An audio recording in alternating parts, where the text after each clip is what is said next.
Ben & Jerry's didn't trip into advocacy. They didn't whip up or invent a principled compass on their own. They are, though, a rare bird in that they don't flaunt their values as a marketing gimmick. They instead soak up a perspective, a contour of a locale seamlessly woven into an environment. Understand the stakes here, the contradictions, and the endurance of Ben & Jerry's ice cream.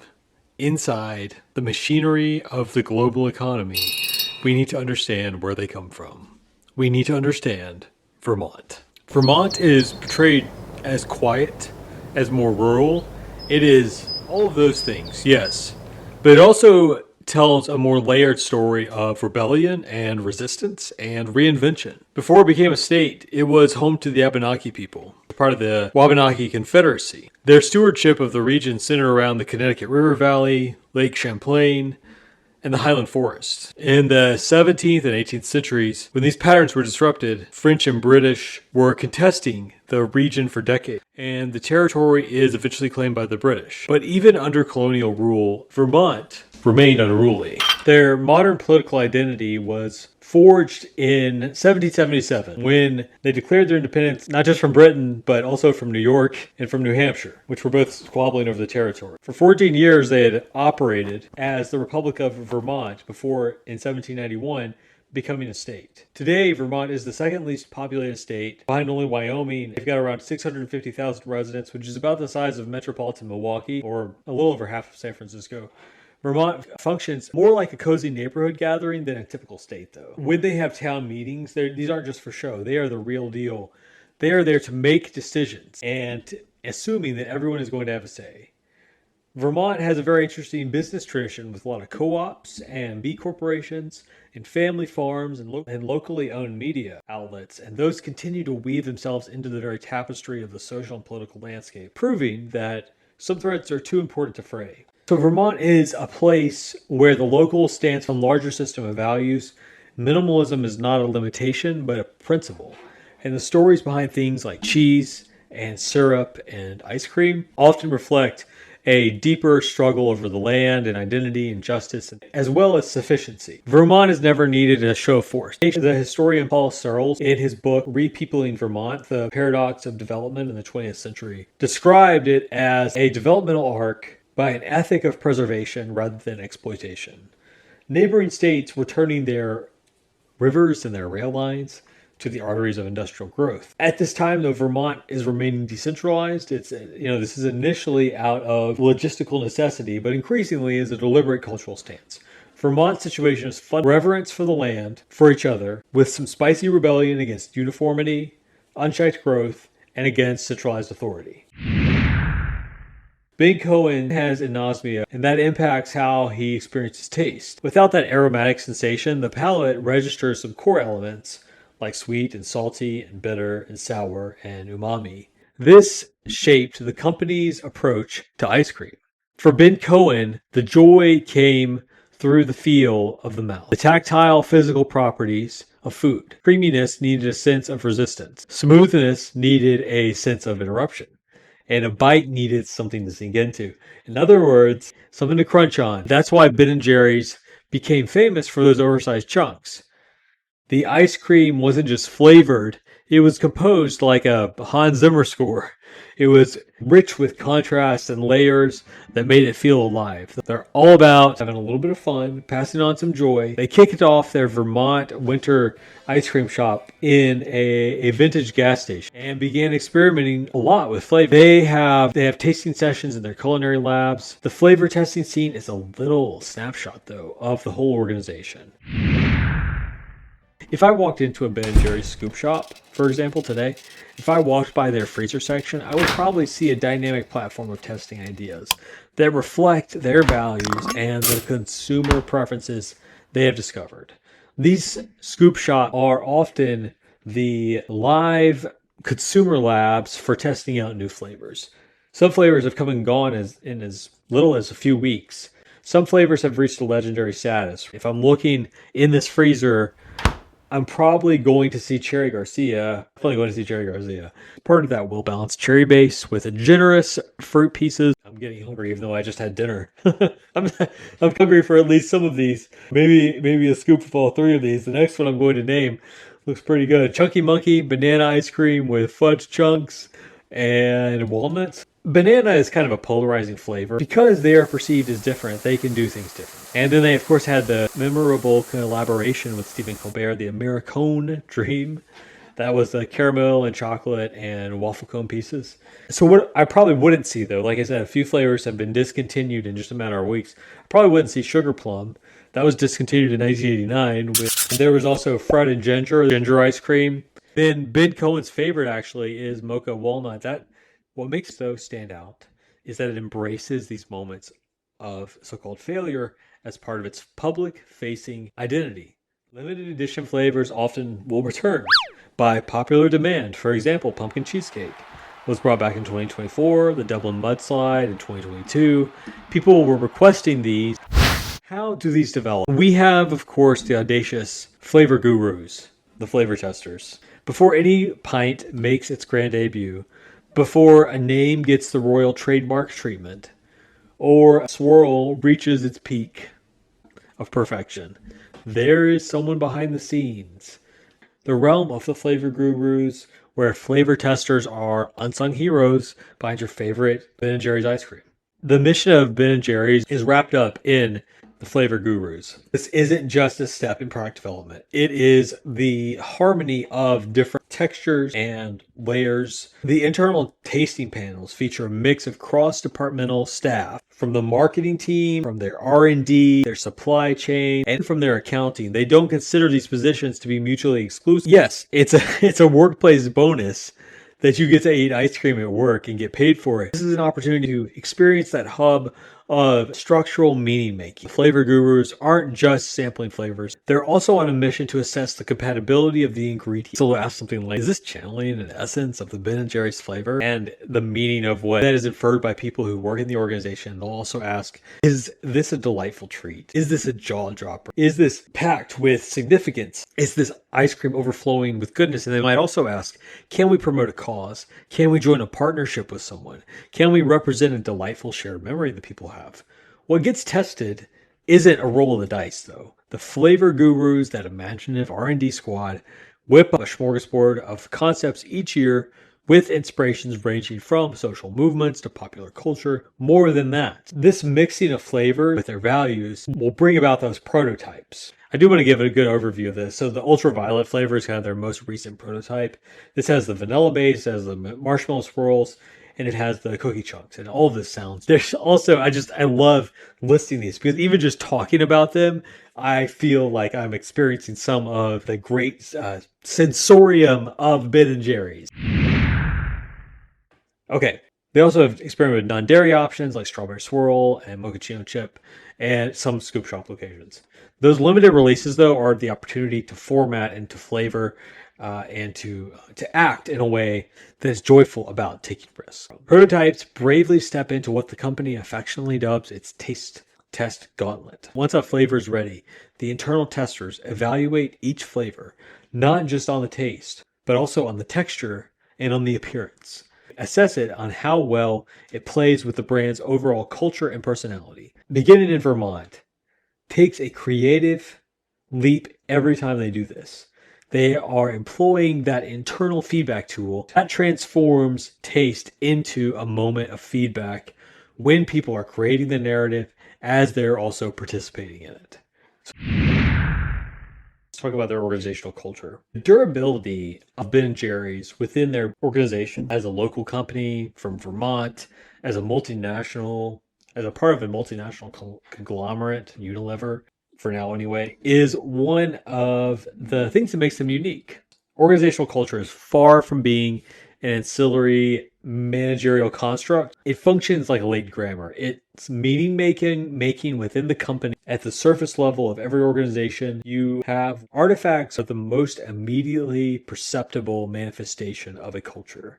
They're somewhat flamboyant, they're a little bit expressive, they're a little bit eccentric, they don't mind being weird, and that makes them authentic, I think. The unique weirdness of their content, their branding, characterized by the pastoral illustrations and the psychedelic typography, and by flavor names that are laden with very unique social and cultural references, and then operate on the more elaborate systems of artifacts. For example, instead of calling one of their flavors cookies and cream, They might call it milk and cookies, or they do call it milk and cookies. It's like instead of calling it Rocky Road, they call it fish food. The aesthetic choices are not superficial marketing gimmicks. They're ideological gestures to the extent that they're encoded into the consumer-facing ritual or branding slogans like peace, love, and ice cream, American dream, signaling these ethical commitments. From the standpoint of organizational artifacts, they are symbolic anchors, though. They stabilize meaning amidst the environmental validity and constitute what the anthropologist Geertz called the web of significance within every culture. Those webs aid in things like onboarding and identity reinforcement in an organization and symbolic boundary maintenance between different divisions of the organization. They frame the consumer expectations as well and align themselves morally, if you're Ben and Jerry's. It's central to their company. The second part of organizational culture is its values. Most corporations treat values as aspirational signifiers, rhetorical window dressing. If you look at Ben & Jerry's, though, they diverge from this profoundly. The company's tripartite mission statement, for example, product excellence, commercial sustainability, and advanced social sway, which was formulated in the 1980s, remains intrinsically integral to their company today. And those values safeguarding by the existence of an independent board of directors, which I'll get into in just a minute. But that independent board of directors endowed with the legal authority to veto corporate actions from their parent company, Unilever. That renders their values not as an aspirational point or something that they can just promote.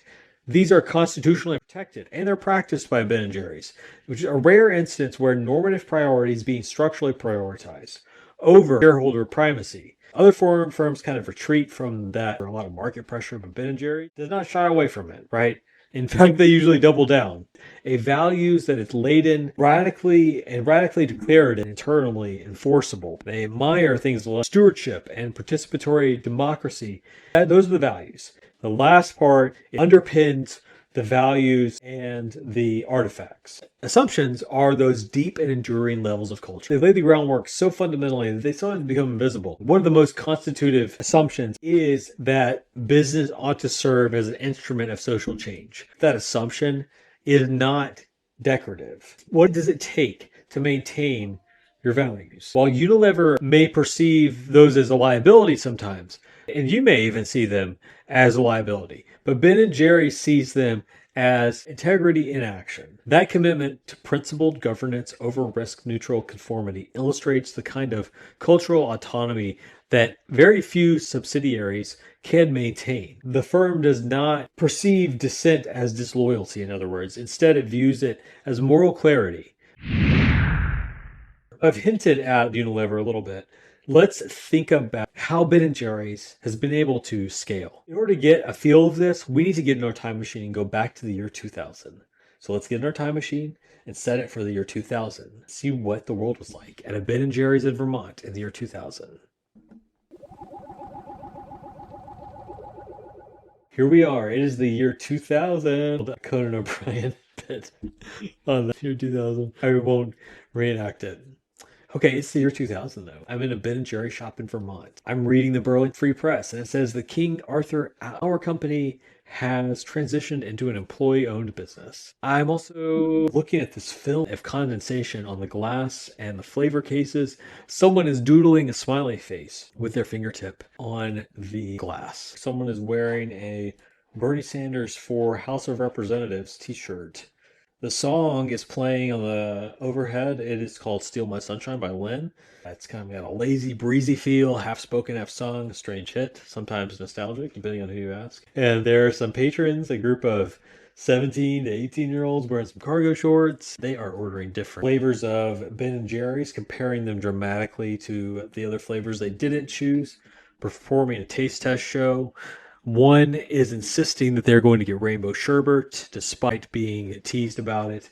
There's also a mother-daughter duo sharing some strawberry cheesecake in the side near the window. Behind the counter, the employee with a peace sign tag is handing over a cone of coconut 7-layer bar and announces that this is the most underrated flavor we have. Trust me. Go outside. It looks like I'm driving today a boxy Volvo 240 wagon. And it's got a roof rack for the kayaks in Vermont. And the front seat, as I open the side door, and Steal My Sunshine is playing again on the radio. In this snapshot of 2000, we see a moment that Unilever is negotiating the purchase of Ben & Jerry's. A watershed moment in the ethical companies. Ben & Jerry's was acquired by the Anglo-Dutch multinational company Unilever for approximately $326 million. The result of this was an unusual hybrid. When they merged with Unilever, they were a wholly owned subsidiary with an independent board, empowered to protect the brand's values. In business schools and in governance seminars, this remains a case study, one of negotiated autonomy, and that Vermont independence is really the decision that has made the difference of their brand structures. One of the boldest experiments, in addition to all their flavors, embedding their values and their ethics into their own system of governance. When negotiation began with Unilever, there was a widespread concern over, both internally and among the fans, the Ben & Jerry's missions were being swallowed up by the priorities of multinational corporate governance. And in response, the co-founders and their allies pushed for that unique provision, the creation of a legally binding independent board of directors based in Vermont with the exclusive authority over the company's social mission, brand integrity, and stances in terms of their advocacy. Unilever agreed to this. The structure was written directly into the merger agreement. Unilever would control the company's financial management, and the independent board would retain the final decision-making power on all matters relating to product values, environmental commitments, related to sourcing, and public-facing advocacy. That board functions as a mission firewall, and it remains one of the rare examples of a brand negotiating their structural autonomy. Quite uncommon. It's what makes it's not just the legal structure. It's really that cultural anchor that ensures the decisions are made within the framework of ethics and the civic ecosystem that gave rise to Ben & Jerry's in the first place. They were able to remain local. That's why they did this through their legal architecture. Ensure that their brand aspiration couldn't be easily diluted by the shift in their ownership, quarterly pressures. And that model is rare. It invites a provocative question. What if more companies had structures designed to protect principles? I'm recording this in July 2025. If you're listening to this after 2025 and 2026, there's probably been more updates, but there are rumors circulating that Unilever may spin off Ben & Jerry's or sell them in the coming years or sell them by the end of this year even. What happens when a values-driven brand, one whose identity is deeply intertwined with a specific organizational ethos, is untethered from its corporate parent that it's been part of for 25 years. Ben & Jerry's is not like most subsidiaries. Since being acquired by Unilever in 2000, the company operated under a unique legal agreement, an independent board that was created with the specific purpose of safeguarding the company's social mission, meaning that the company has had some structural insulation. It has been able to follow its own moral compass, right? Even as it operated within the machinery of a global conglomerate. If Unilever decided to wave bid adieu to Ben & Jerry's, they go their separate ways. There are really three paths that really seem plausible as the outcome of this. The first option, perhaps the most idealistic, perhaps the most favorable one, would involve the original co-founders or a mission-aligned group of investors buying the company, or buying the company back if you're the original co-founders. So this is the second option. They could probably be a B corporation or maybe even a co-op. Very Vermont, very much in line with their local roots. That would really deepen that identity aspect of it. It could also free them from the reputational risks of being tethered to a multinational. Number three is the fragmented outcome. In this case, Ben & Jerry's is hollowed out. This is probably the most pessimistic outcome. It's brand fragmentation. Ben & Jerry's may lose its independent governance in this scenario. Their restructuring or the legal attrition, their product lines could be preserved, but the social mission might become ceremonial, more or less. This might not be a failure in the financial sense, although it could be that too. It would be a profound transformation in the meaning of the company. Its consumer base see the brand not just as a dessert. They see it as part of their own ethos. That creates a potential buffer against the erosion that may come about from any of these outcomes, especially number three. But if a new parent company were to gut the social mission or dilute the governance model, the audience may be its last best safeguard. So cultural continuity is a deciding factor. I think is really key here as we wrap things up. Underpinning each scenario is the question of cultural continuity. Ben & Jerry's has developed a distinctive organizational culture, the artifacts, the values, and the underlying assumptions. The artifacts being those cheeky flavor names, the values of their advocacy for sustainability, the underlying assumptions that businesses can and should be a force for good. This cultural infrastructure is deeply embedded into their origin story in Vermont. Culture is not a message, although messages are cultural. Culture is a lived system, and this is why organizational culture matters so deeply. Whether the company is liberated or they're absorbed or whether they're compromised, the ability to preserve meaning hinges on how well their core beliefs are translated into daily practices. Who gets hired, how decisions are made, what risks are acceptable and encouraged, what metrics define success. The future of Ben & Jerry's won't just be about who owns it. It will be about what it means to own a brand with a conscience, whether such a conscience is sustainable and can scale, and whether that is really the goal. It's not just about the flavors or the scoop, about whether organizational values are kept intact, particularly when the structure that holds them up begins to shift or wavers amongst the pressure of external factors. Ben & Jerry's is a company with funky flavors and advocacy promotions. It's a case study in how organizational values can be made local to those Vermont roots. When those values are codified and protected, they can resist the seemingly inevitable pressures of global economic models. They remain under Unilever's umbrella, or whether they are spun off into sweet independence or they melt into something more diluted, the brand's legacy is going to continue to shape how we understand the conscience of an organization. Because in a world where companies often smooth out their edges and try to blend into market expectations, Ben & Jerry's has stayed unapologetically chunky. The identity of this organization is built on place-based ethics in Vermont. The rich swirls, the crunchy governance structures, the chewy bits of contradiction even. That's the appeal. What this is asking is they invite people to think and also to taste and also to act. Whether you are in debates about how much cookie dough should be in that scoop you got, whether you are in the supply chain swirl dynamics of the frozen treats world, I want you to think about what an organization can or should be. And I hope this episode gives you something to chew on. This has been Decisions at the Fulcrum. I'm Dr. William Hoffman. See you next time when we scoop beneath the surface.